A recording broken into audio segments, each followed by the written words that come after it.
Okay, so today I'm going to do... No, first of all, I have to say hi. Ciao Nico, ciao Marta, because I complained I did not greet last time. Nico, ti ho salutato, basta. So, I want to start a new thing because the concept of module in supergeometry is necessary for what I want to say. And what I say today is based on the work of Deligne and Morgan. Is one of my references, but today. So first of all, what is an A module? So I take a superalgebra. What is a superalgebra? I think is clear because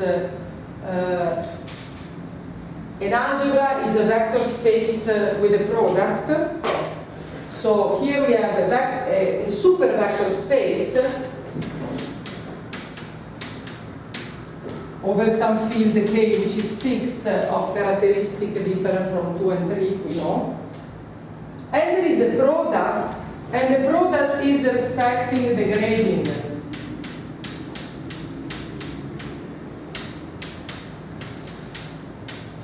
Which means that, if you take 2 even elements go to even, 2 odd elements go to even, 1 odd and 1 even go to odd.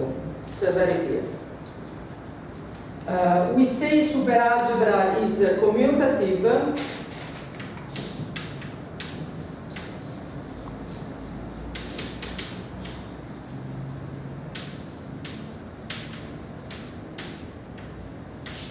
If we have that A times B is minus 1 to the parity of A, parity of B, BA. Okay. So in some books, one says super commutative, so it's but Deligne insists to call this commutative because says that because of the flip, you remember the flip, so this will introduce naturally a sign. So it insists to call commutative instead of super commutative, but it doesn't matter once we know this. What is an example of this is, for example, I can look at the polynomial algebra. So this is the usual polynomials. And then I look, so let me write like this. But you assume the product be associative or? Yes, associative, yes. Yes, I forget, but usually in the classical case, it is when you say algebra. Yes, I would think at Lie superalgebra, so Lie superalgebra is not a possibility. Usually when you say algebra without adjective is associative algebra. Otherwise you say Lie algebra. If you say algebra, you don't assume it to be associative or Lie. It's just a bilinear product. Associative. Associative. For me, it's always associative if I don't say anything different. Okay. Okay, so let us look at this example. So I look, let me be a little casual about this. I could give a more precise definition, but I don't want to do it now. So let's do like the physicists do. So we take, this symbol means that when I have xi, xj, they commute. If I take xi, psi k is still commute, and when I take psi I, k l, so the xi behave like a exterior algebra, while the x behave like a polynomial algebra, and this is also called the super polynomial algebra. So these are the even, and these are the odd variables. Oh, I forgot to mention here is usually, this is true for homogeneous elements, right, as usual. Otherwise, parity is not defined. So why did I say this was a casual way of doing this? Because one should prove that this is the universal object for which, so you should say, I take the universal object for which this holds, so you should construct tensor product of this net quotient by these relations. To be, but I think we understand what this is. It's not, so this is also called the polynomial superalgebra. I don't want to spend time. And you can prove it's not difficult that all the commutative superalgebras which are finally generated are a quotient of this. Like in the classical case, all the finally generated commutative algebras, the quotient of the polynomial algebra here is the same. It's really not worth spending time. But I want to speak about modules, and I will try to say what I want to do, but I need the definition. So what is a module? So we take a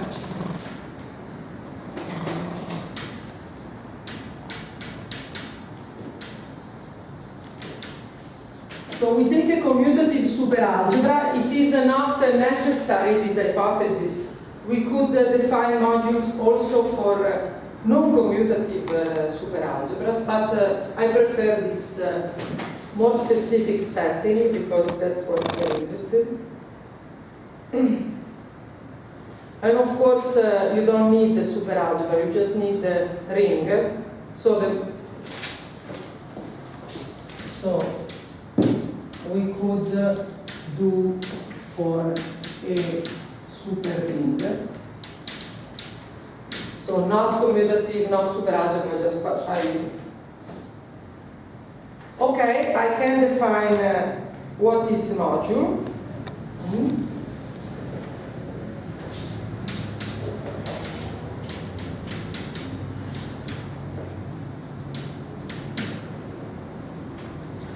So what does it mean for M to be an M module? It means exactly the same thing that it means usually, so that you have defined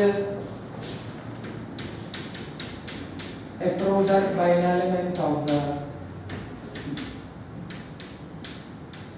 which has the property. So our algebra is unital.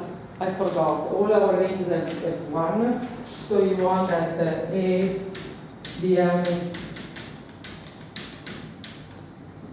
so you want an action of this, right? And then you want the distributive properties that you expect, okay? I write like this, I don't want to spend the time on this, but it's clear, you have the distributive usually. And you want, this is, so M is a super vector space, is an A module if you have a map which is parity preserving, okay? So you have that your M is a super vector space, so your map has a meaning to be parity preserved. So essentially what this is that you have A is a ring, M is a vector space, so there is a well-defined notion of module. What you ask more is that the parity is preserved, that's all. It's not very smart, it's very obvious. And then one can define the tensor product, but there is a little difficulty. Okay.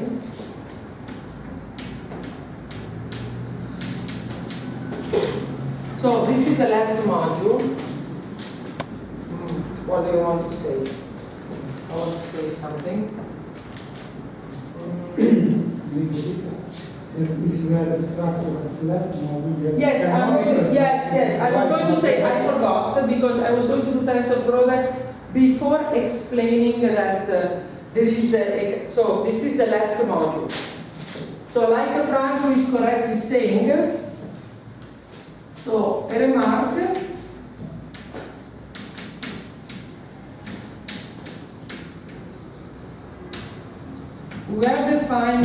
left module, but any left module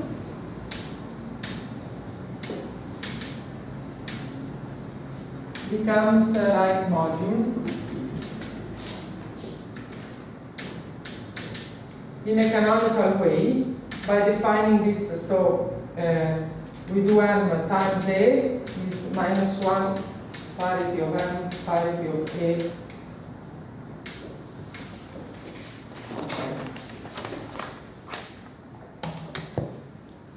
And you can check all the properties are satisfied. This I leave you as a check, this fact, okay? Check properties.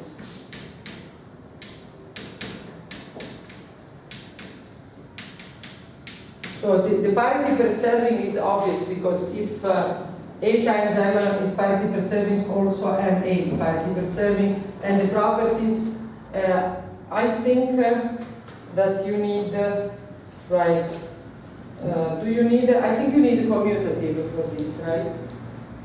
Because if you try to verify, you need a commutative super. Well, this definition is true also for generic superalgebra. To verify property, you will see, you do it by exercise, that you need the commutativity if you try this, right?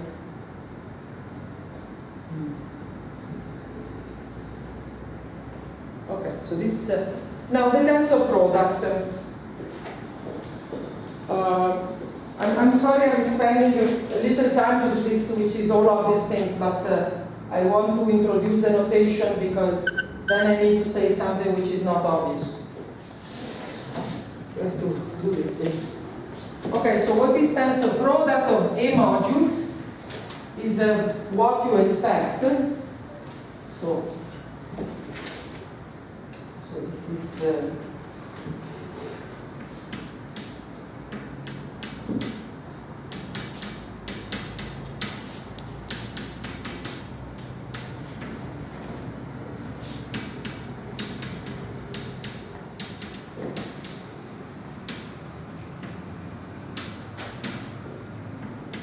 so I can take the tensor product certainly over K, because M and N are K vector spaces. So I can define a tensor product over K. But I want to define now what is the tensor product over A. So I want to define an A module structure on M tensor N. And in order to do this, so I want to define this module structure.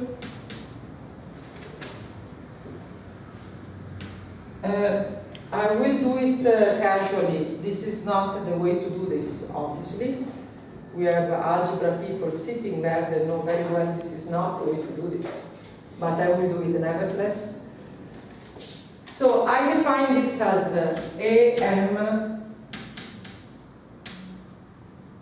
but I say equal to, and obviously this is because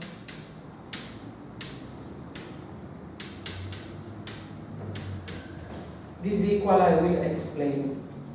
So this is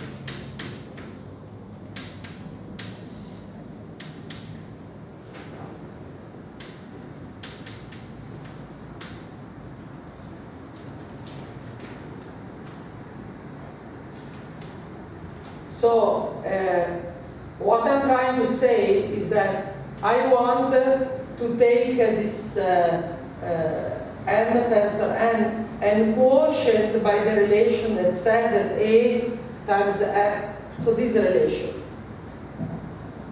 Okay. So I want to identify all of this. This is typical. So the tensor product is like you take all the pairs and you quotient and so on. This is a very, but Fabrizio, you've done it in your course. No. No. You don't do it. I just do tensor product of L modules, where L is a B algebra. But it's the same. No, it's not the same. It's a different No, structure. the structure is different, but the construction is the same. You take all the pairs one element in here and one element in here, and then you quotient by all the possible relations, right? No.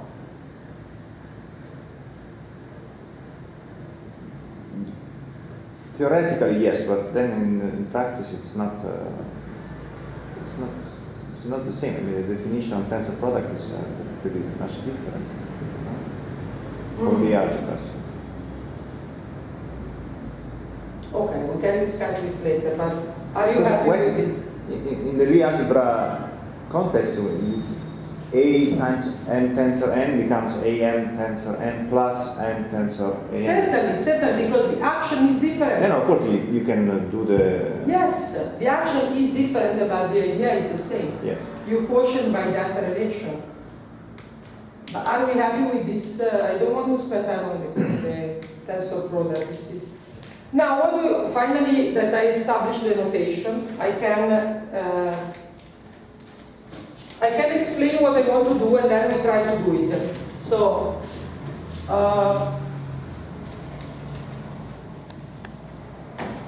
what is the purpose of I have now, after I introduce the notation?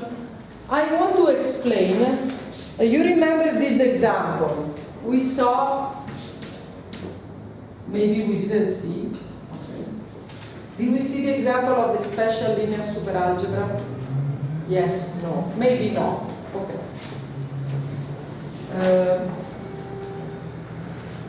We define SLMN by definition is the set of all matrices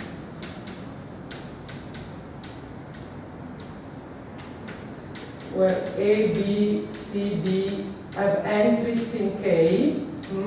In the field. This is M, this is M, this is M, and this is N. Okay? And we ask that the trace of A is equal to the trace of B. So this is inside the matrices. You remember we introduced the matrices of order Mn, which was the set of all the endomorphism.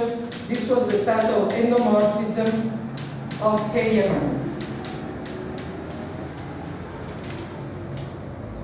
which these were all the endomorphism, those that are parity preserving and those that are parity reversing. You remember this thing? So Mn0 was the one with A0, 0D, right? You remember this fact. And the other were the one parity reversing. Maybe I did not speak about the special linear, maybe not, no, but I tell now. So the condition is that the trace of the matrix A is equal to the trace of D. This is a very important Lie superalgebra. This is, you can check this is a Lie superalgebra. SLMN is a Lie superalgebra. And not only is a Lie superalgebra, but it is simple. Now, we said the last time what simple means. It means that it has a non-abelian. If m is equal to n. No, if m is, thank you. M not equal to n. Thank you. When m is equal to n, there is, no, it is always a superalgebra. It is simple when m is equal, I don't want to get into this now. So it is simple when m is not equal to n. When n is equal to n, there is a way to make it simple, but we wait. I just wanted to give an example of simple, right? It's not, of course, it's very easy to see it's not simple when n is equal to n. The fact, so simple, last time we said it, but we will go again on this, means that it is not abelian and it has no non-trivial ideals. You can check by exercise. Can check. It's not hard at all. No, it's a little hard. Now I remember. is Lie subalgebra. But we will see it explicitly now, so it's, you can try directly. Because, see, when you take the bracket of two elements in here, you have to check that the bracket still satisfies this relation. This is the problem, right? This is very important, this Lie superalgebra, because it is simple and it gives you an easy example of what a simple superalgebra is. So it's good to know, and we will see the root systems and everything of this algebra. But I think it's a bit puzzling, this condition, right? That the trace of A is equal to the trace of D. Because in the ordinary setting for Lie algebras, this is not the condition, right? The condition is that the trace is 0. You remember this? Trace is 0, this trace A equal to this strange condition. Why? So the purpose of this lecture is to understand why trace A equal trace D condition. So I see the problem is this, that one could approach this theory like, okay, this condition works, but why does it work? It's a very good question, right? I mean, why we have the trace, and here we have this trace of A equal trace of D? It seems a very strange modification. So we try to understand what is the problem, why this trace strange condition comes. And in order to do this, I have to introduce the concept of a module, and I think it is good to know also, right? I mean, not because of this condition, it's a good excuse. Okay, so right, now there is my cell phone has done many things by itself. The machine has taken the power. Okay, I don't know. Okay, so let's try to understand. We have the notion of a module.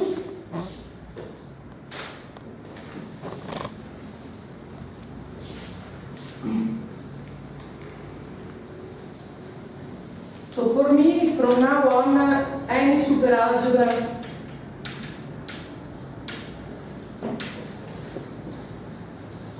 is commutative, okay? From now on, this is my hypothesis and associative. Unless I say something different from today. So, I forgot. I may as well give an example of what is an A module, an example that is very relevant.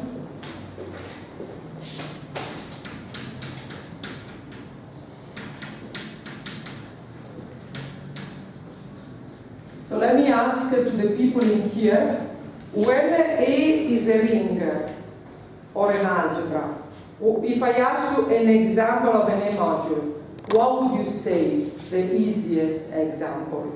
Zero. You know, ma io lo strozo. Zero. No, Steven, no, not you. Zero is the easiest example. What is the easiest non-trivial example of an A module? A. Next. A works. It is actually something which I want to study also, but what would you do? Very simple one. No.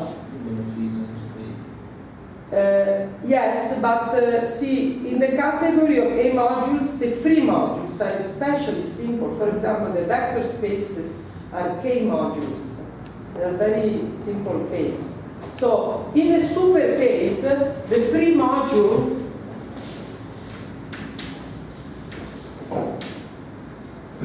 is what is AMN. I denote it like this. How can I define this? I certainly will do it wrong, but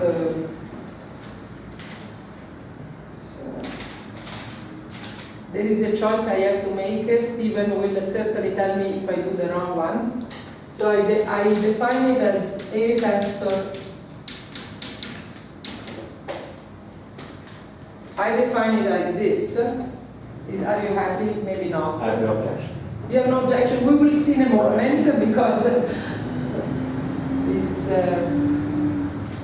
I have a problem, but we'll see. So what is?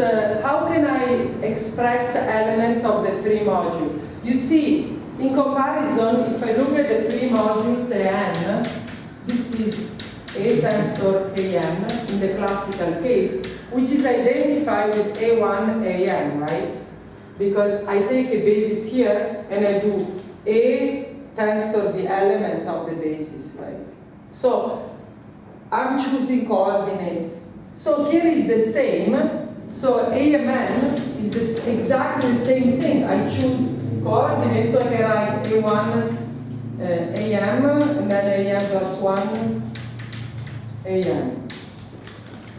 This module will have even and odd part very naturally. It's a good exercise to understand what is even and odd for this. So what is the even part? So this is an exercise, but I want to do it because, so this is A0 tensor Km, say, I should say Kmn 0, but this is just Km, right? And then it is plus A1 tensor Kmn1. So this is this A1 AM. These are even elements in A. And then I say alpha 1, alpha n. These are in A1. These are the odd elements, right? And clearly you can work by yourself what is AMN1. It will be just the other way around. It's very simple. So AMN1,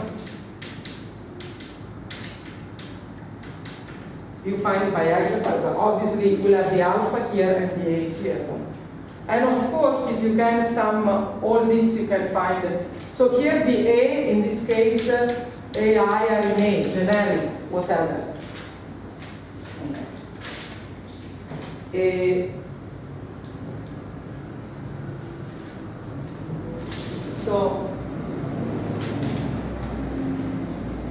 So this is a free module, and we're very interested in this free module because the trace you define by the, so what is trace? See, here, the point of the line, we already know what is its point of view. Its point of view is like the sign is just a categorical thing, is the switch of the vector space. So you want to show that the SL, Mn, is defined in the same way as SLN, but by a trace condition. That is his point. Except that the trace usually is trace of A plus trace of D. It's not trace of A minus trace of D. So you want to show there is a minus coming from the switch of the vector space. This is his purpose.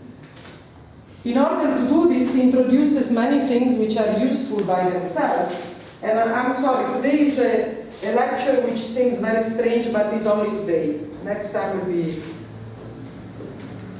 So, I define, if I have 2A modules, these are all the parity preserving morphism.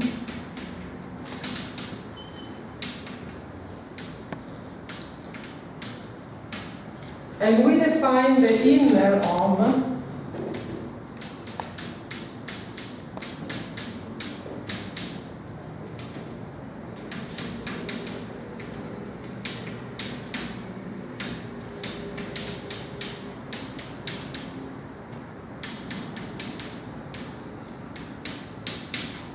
So clearly, the parity preserving morphisms are contained in the morphisms of A modules, okay?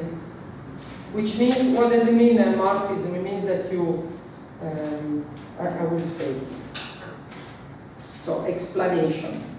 So F even, we have that F of A M is A times f of m.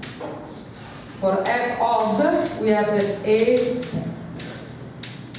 minus a. Here is the situation. It's on the side of A. Is odd, so it's minus 1 parity of a, parity of f. So when it's right. So it comes the parity. A. What? A? Yes, yes. So it's A. Okay. Now we want to show that the super traces. So why did I want to say something about invertibility? I don't need. I wrote something here that I don't want to do because I don't see why we need it. Maybe we do later. Okay, I will later. Okay, so you certainly remember from your algebra class a very important isomorphism that characterizes the morphism of A modules, because Nicolò and Lorenzo, I alluded to them, so I know for sure. Have you taken the class of complementi di algebra? Yes? See, certainly you know. So I write the proposition which I need. See, the point is the following: that these two things are the same for usual modules, right? I mean, because when there is no grading, what is parity preserving or parity non-preserving is the same, right? So this line has no interest; they're the same. Now I want to write down something that I'm abusing your patience, I know, but it's interesting to see this condition is natural. So, an observation.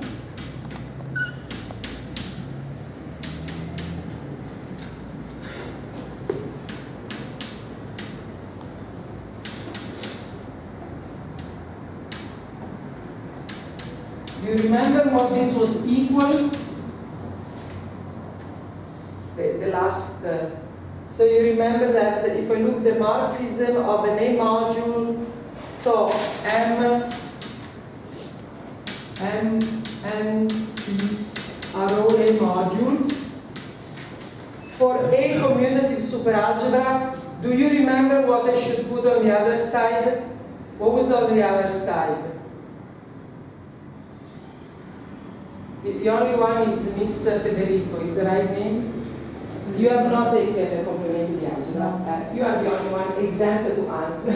What is the other four? What should we put? Right, we should put the tensor.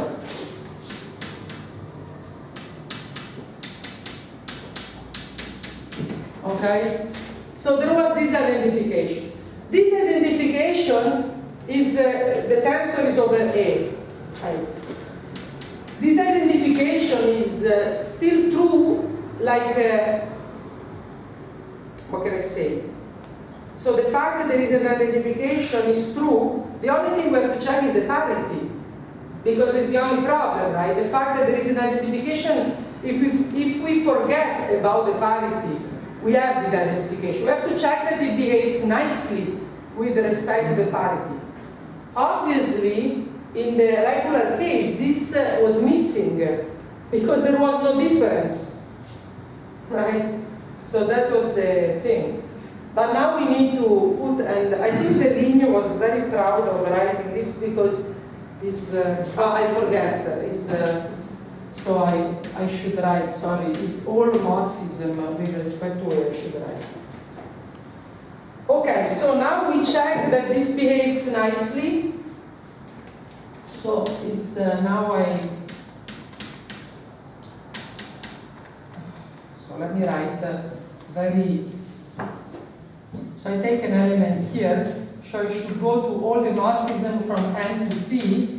So I go to an element which I call, say, psi m, which is a map from N to P. It's a very silly thing to check, but let's do it because then the magic happens.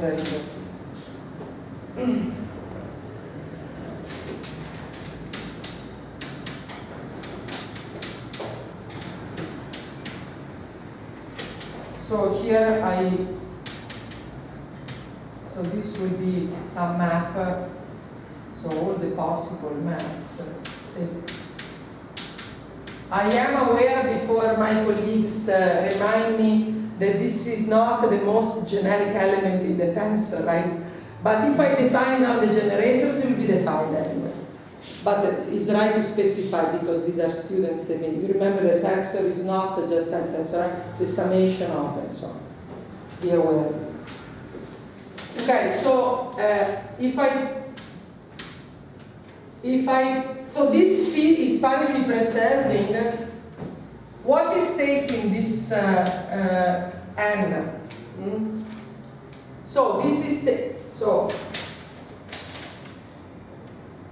we know that given this phi, there is this unique psi corresponding to it. What is it? What do I write here? It's very simple. It's this. Okay? It's very simple. We have to check a few things which I checked. I did these little checks, but now let's check the parity before we go to the difficult things. So,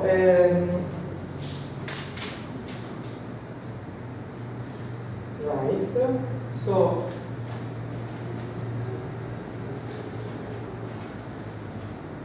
okay. We have to check two things. We have to check. So if I take an even element here,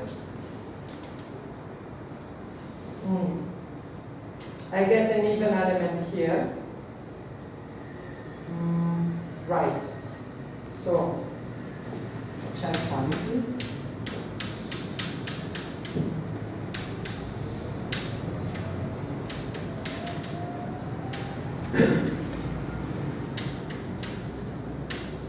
So the thing is the following, that we not only have to check the parity is good, but we also have to check that because this psi m will be even or odd, depending on whether we choose m. So let's check the parity first. So we take m even. What does psi m does? Psi mn is phi m tensor n. Now, if m is even and n is odd, this is odd, and psi is parity preserving, so it will be odd. So, this is odd if n odd, and even if n even. So this is okay, right? Because we want psi m to be same parity as n. So you should descend even to even and odd to odd, and it does it.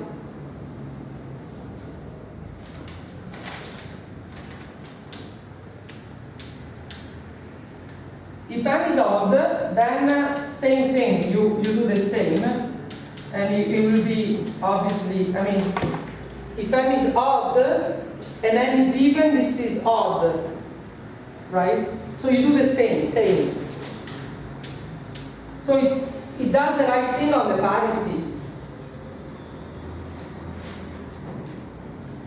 What we need to check more, not only preserve parity, but we need to check this property, because this property is not implied from the classical setting, right?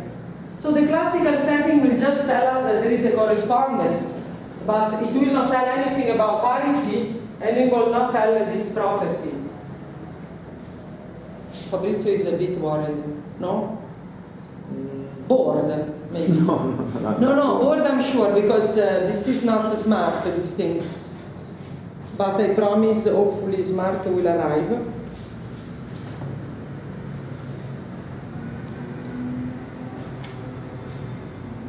Okay, let us check this this property.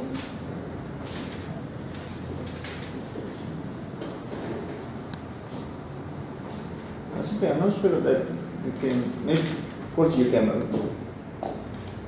So my problem is an amorphism in this context is not an amorphism in a classical context. So I don't see why you can use the classical. No, you are you are smart because no. Natural, because it's always the same rule. When you interchange two symbols, you have to put. No, but he's right. No, this is correct. No. This is not a classical amorphism. It's not a generalization. No, it's so it is also the set of amorphism. No, in fact, not. There is also maybe another point. No, this is natural. I agree. It's not an amorphism. It's right. You just say is a morphism satisfying this. Okay. Little point. If you consider the structure of a right module, then what happens is that the scalars will go out without sign. Yes. That's yes. absolutely classical.